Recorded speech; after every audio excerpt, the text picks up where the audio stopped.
Hi guys, welcome back to Swatra kitchen. ఇవాళ మన recipe చుడువాని ఇంట్లో ఉన్న ఇంగ్రీడియంట్స్తోనే టేస్టీగా క్రిస్పీగా ఎలా చేసుకోవాలో చూపిస్తాను. ఇలా చేసి పెట్టేసేయండి, 1 మంత్ వరకు స్టోరేజ్ ఉంటుంది. పిల్లలు అడిగితే ఎప్పుడు కావాలంటే అప్పుడు పెట్టచ్చు. పిల్లలు స్కూల్ బాక్స్ కూడా సైడ్ డిష్ లాగా పెట్టచ్చు. కుర్కురేలు ఇలాంటివి కొని పెట్టే కంటే కూడా ఇలా చేసి పెట్టండి మిక్చర్ని. సో పిల్లలకి హెల్దీ కూడా. సో ముందుగా అయితే చుడువాని ఎలా చేసుకోవాలో చూద్దాము.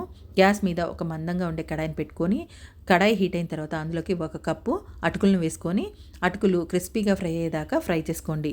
ఈ ఫ్రై అయిపోయిన అటుకుల్ని ఇప్పుడు ఒక బౌల్లోకి వేసేసుకోండి. సేమ్ కడాయిలోకి డీప్ ఫ్రైకి సరిపడినంత ఆయిల్ వేసి, ఆయిల్ బాగా హీట్ అయిన తర్వాత ఇందులోకి ఇలాంటి జల్లెడ గంటని పెట్టుకొని అందులోకి 1 కప్పు కార్న్ని వేసుకోవాలి. కార్న్ని కొంచెం కొంచెంగా వేసుకుంటూ క్రిస్పీగా ఫ్రై చేసుకోండి.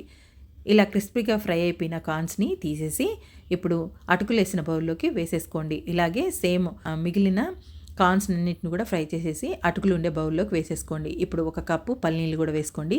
పల్లీలు కూడా బాగా ఫ్రై అయిపోయిన తర్వాత తీసి కార్న్ ఉన్న బౌల్లోకి వేసేసుకోండి. ఇప్పుడు 1 కప్పు పుట్నాలు వేసుకోండి. ఈ పుట్నాలని బాగా ఫ్రై అయిపోయిన తర్వాత వీటిని కూడా తీసి కార్న్ ఉన్న బౌల్లోకి వేసేసుకోండి.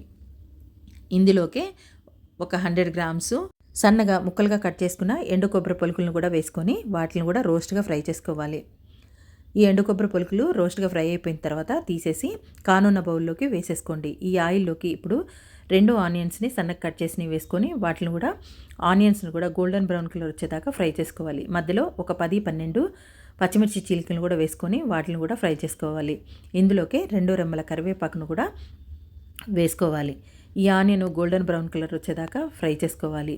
అన్నీ చక్కగా ఫ్రై అయిపోయిన తర్వాత తీసి ఇప్పుడు కానున్న బౌల్లోకి వేసేసుకోండి.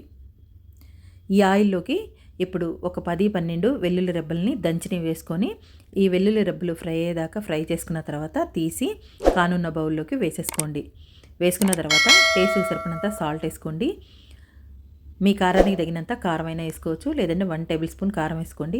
1/2 టేబుల్ స్పూన్ పసుపు, 1/2 టేబుల్ స్పూను జీరా పౌడర్ వేసుకొని ఇలా నేను చూపిస్తున్నట్టు పైకి కిందకి అనండి బౌల్ని. అలా కలవకపోతే హ్యాండ్తో చక్కగా మిక్స్ చేసేసుకోండి. సో అంతేనండి, చాలా ఈజీగా టేస్టీగా క్రిస్పీగా ఉండే చుడువా రెడీ అయిపోయింది. దీన్నే మిక్చర్ అని కూడా అంటారు. సో మీరు ఎప్పుడు కావాలంటే అప్పుడు తినచ్చు. ఎయిర్ కంటైనర్ డబ్బాల్లో పెట్టి 1 మంత్ వరకు స్టోరేజ్ చేసుకోవచ్చు. సో అంతేనండి, simple and tasty crispy chuduva ready.